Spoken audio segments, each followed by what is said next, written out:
first part of this video, we are going to administer an oral medication ordered by the provider, which is Ducosate 100 milligrams. This is going to be given orally.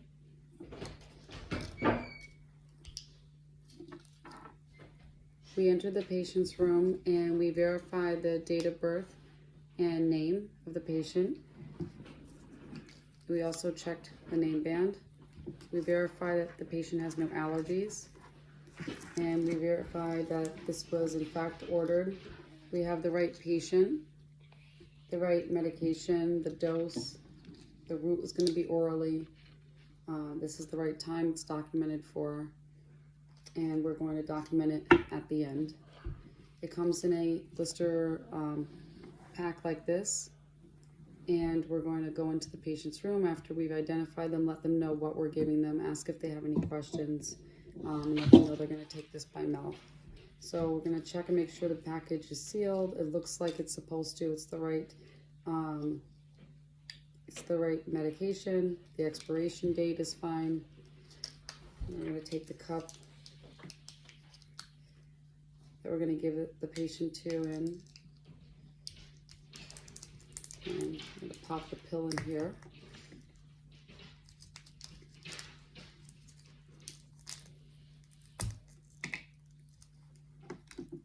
Like that.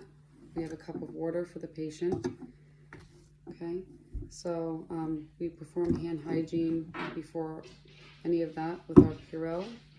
And then we're going to give the medication in the cup to the patient with the water. And then we're going to document here on our EMR our initials. The injection site isn't relevant. We're going to put that the patient had it orally because it's ordered for oral. And then we'll fill out the rest of this with our signature and initials at the bottom. For the second part of this video, we're going to administer haloperidol, 2 milligrams. Is what the physician ordered in the chart. The patient is aware of what the doctor ordered and understands no questions. Education has been given. We checked the patient's wristband for a name and date of birth. We verified with the patient's name and date of birth as well.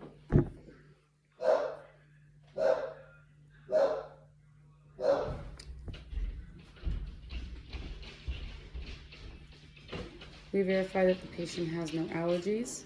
We're going to wash our hands.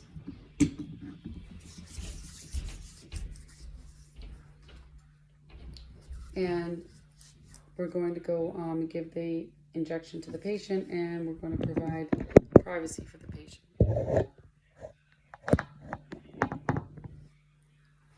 So to find the ventrogluteal site, we're just gonna, pretend this is it. We're gonna find the trochanter, and then find the anterior iliac crest. We're gonna place the palm of the hand over the trochanter, and we're gonna give the injection between the knuckles on the index finger and middle fingers. We're gonna make sure that we stretch the skin tight, and we're gonna hold the syringe like a dart when we do it. So what we're gonna do is we have our syringe with the medication drawn up and labeled. We check to make sure that the vial is intact. It's not cracked. The liquid in it looks clear with nothing obviously wrong. The expiration date is okay. We checked the medication against what we have in the EHR that's ordered. And so now we're going to open the top. We're going to use a 1.5-inch needle for an adult male. We're going to scrub the hub of the top. Okay, and then we're going to pull back on our syringe. Now this is a 5 milligram per milliliter vial, and we need 2 milligrams. So we're going to draw back in air how much we need, and it's almost at the halfway mark between the 0.5 milliliter area there. And then we're going to place it in the syringe, inject the air, hold it upside down, and we're going to draw up what we need. making sure there's no air.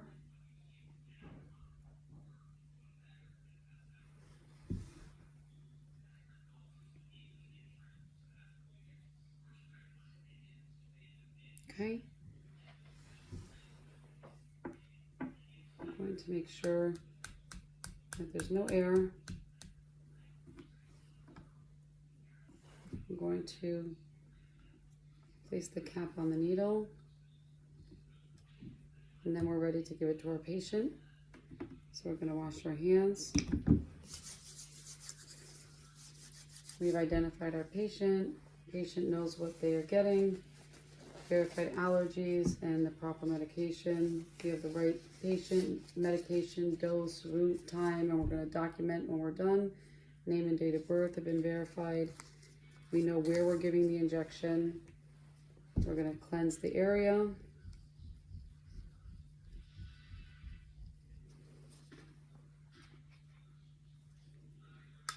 Okay. So we're going to go ahead, as we discussed the technique on how we would properly hold it. We're going to hold it like a dart, and we're going to inject.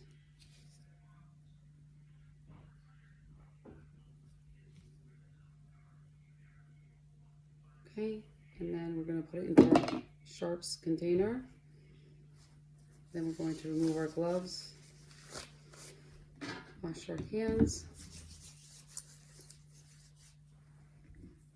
Okay, and then we are going to document what we have here, our initials. We're going to say the time that it was given, what it was for, the indication, the right ventrogluteal, which the code is J, so we put the code J there. And we have the patient name, date of birth, the medical record number, the date, and all of our proper documentation ready.